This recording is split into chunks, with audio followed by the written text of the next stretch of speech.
I think more shock and dauntingness was more of the feeling I felt. But it was, the thing is, it's, I think I was on such a high anyway, and so was Catherine, about George, that really we were happy to show him off to whoever wanted to see him. As any new parent knows, you're only too happy to show off your new child and, you know, proclaim that he's the best looking or the best everything. So you were comfortable there? Yeah, I felt, again, it's not somewhere I enjoy being, but I know that in the position I'm in, that's what's required of me to do. And I think it's, you know, it's one of those things, and you know, it's nice that people want to see George. So, you know, I'm just glad he wasn't screaming his head off the whole way through.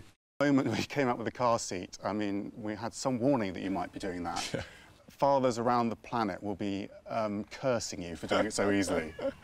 Believe me, it wasn't my first time, and I know there's been speculation about that. I had to practice, I really did. I was terrified that I was going to do some, you know, it was going to fall off, or the door wasn't going to close properly, so I had actually practiced with that seat, but only once before. And your decision to drive off, I remember that moment as well. That was the most nerve-wracking thing for me, having my family in the car, but that was something that you were clearly determined to do.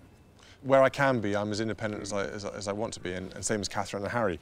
We've all grown up, you know, differently to our other generations, and I very much feel if I can do it myself, I want to do it myself. And there are times when you can't do it yourself, and the system takes over, or it's appropriate to do things differently. But I think driving your son and your wife away from hospital when they just had a born, it was really important to me, and I don't like fuss, so it's much easier to do it yourself. And you didn't stall?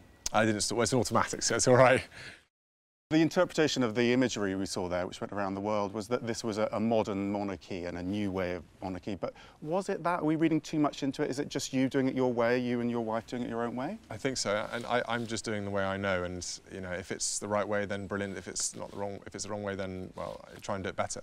But no, I'm quite I'm reasonably headstrong about what I believe in and what I go for, and I've got fantastic people around me who give me great support and advice. Well, yeah, he's a little bit of a rascal, let's put it that way. So he either reminds me of my brother or me when I was younger, I'm not sure. But he's doing very well at the moment. He does like to keep having his nappy changed. And you did the first nappy, of course. I did the first nappy, yeah, exactly. Badge of honour. Well, it's a badge of honour, exactly. I wasn't allowed to get away with it. I had every midwife staring at me going, you do it, you do it. He's a little, he's growing quite quickly actually, but he's a little fighter. He kind of, he wriggles around quite a lot, and he doesn't want to go to sleep that much, which is a little bit of a problem. But he's... You're up a lot at night. A little bit, yeah. Not as much as Catherine, but you know, she's doing a fantastic job. How is she, okay? Yes, very well. And how are you about going back to work?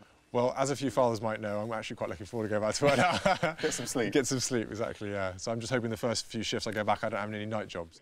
At this rate, I'll probably whisper sweet nothings in his ear. I'll have toy elephants and rhinos around the room. We'll cover it in sort of, you know, lots of bushes and things like that, make him grow him up as if he's in the bush.